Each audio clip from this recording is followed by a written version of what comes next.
If the courts find secondary market sales of XRP are not a security, how would that affect the listing of XRP on Coinbase? This comes to us from Crypto Eri on YouTube. Well, Coinbase is always evaluating and reevaluating asset listing decisions. And the question, of course, refers to the fact that in January of 2021 or thereabouts, I could be off by a bit on the timing, Coinbase made the decision to pause our listing of XRP in light of the litigation that particular asset was subject to at that time. And of course, 2 years later, it's still subject to litigation. A lot of us are watching and waiting for the decision from Judge Torres in the Southern District of New York in that case. Right. But however the judge rules, of course, we're going to assess her ruling and any follow-on appeals, and very much weigh, the court's determination in any decision we might make. Hey, everybody, it's Eddie from Tokyo. This is your cryptocurrency update from Japan. And so XRP is still subject to litigation. And yes, we are all waiting for Judge Torres to make her decision. That was Paul Graywall. He is the chief legal officer at Coinbase, answering my question about a relisting of XRP on the platform. You can find the entire interview with Ash Bennington on the Real Vision Crypto channel on YouTube. It's just about 7 hours ago, too. Take a look at this photograph. Mr. Graywall posted it, and it is with, of course, the chief legal officer at Ripple, Stu Alderati. It's absolutely wonderful to see the two of them together. I have a lot of interesting updates for you in this video. We're going to start off with the Dubai Fintech Summit.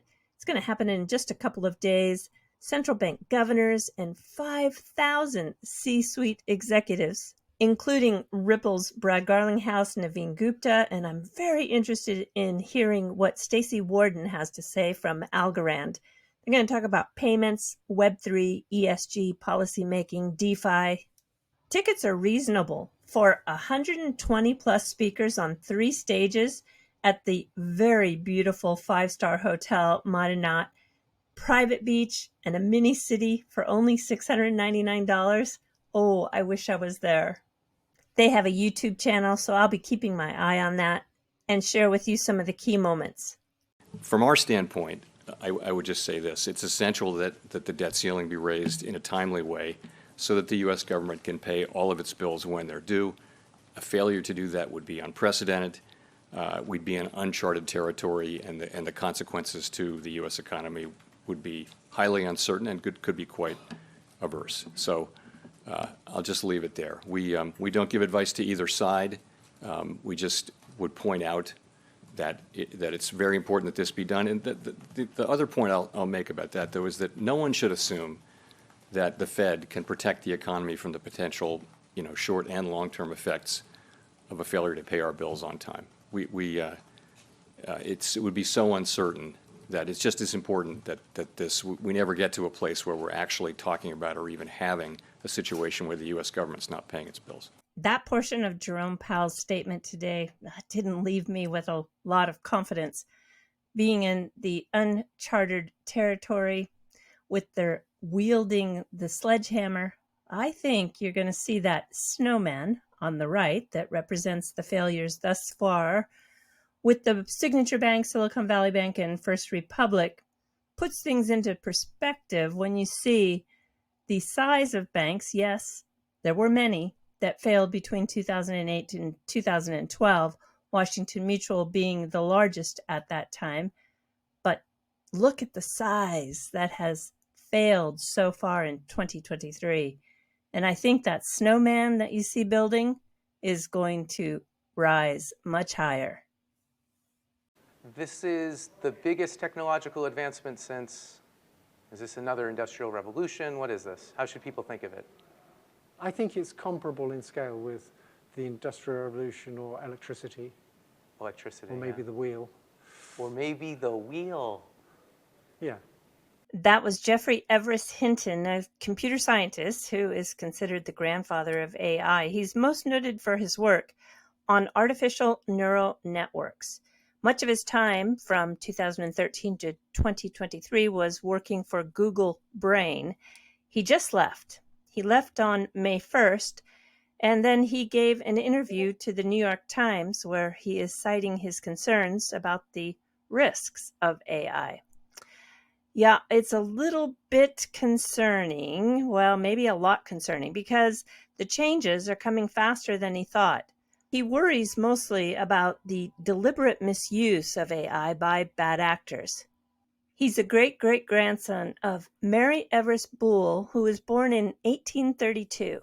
She brought us the foundation of mathematical art, which has improved many engineering projects around the world. And coming out of stealth mode today with AI and payments is Patently.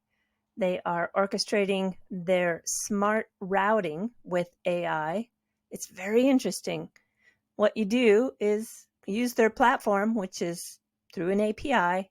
You're up and rolling in 48 hours, and it routes to the right acquirer for your payment solution.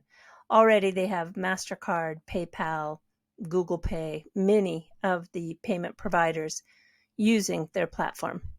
The world around us is constantly changing. There are new technologies that are coming, and both as an individuals and as an organizations, we need to be on top of it. And we need to keep in mind that we always need to adapt. So it might sound as an advertisement, but here at Flare, we really try to gather all these new technologies. So the data is what powers everything. And we're really trying to get reliable, foolproof data that is really on-chain available. And once you have this data, the data powers the world. And it was true in Web 2, and it is also true in Web 3.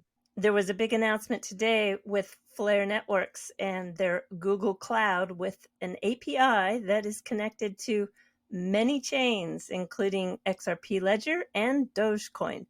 I did tweet out to Elon Musk that, hey, look at this.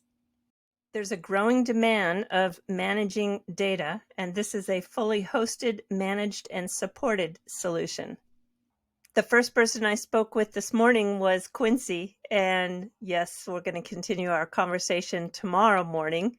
There is just always a lot going on in his world. He's building on XDC.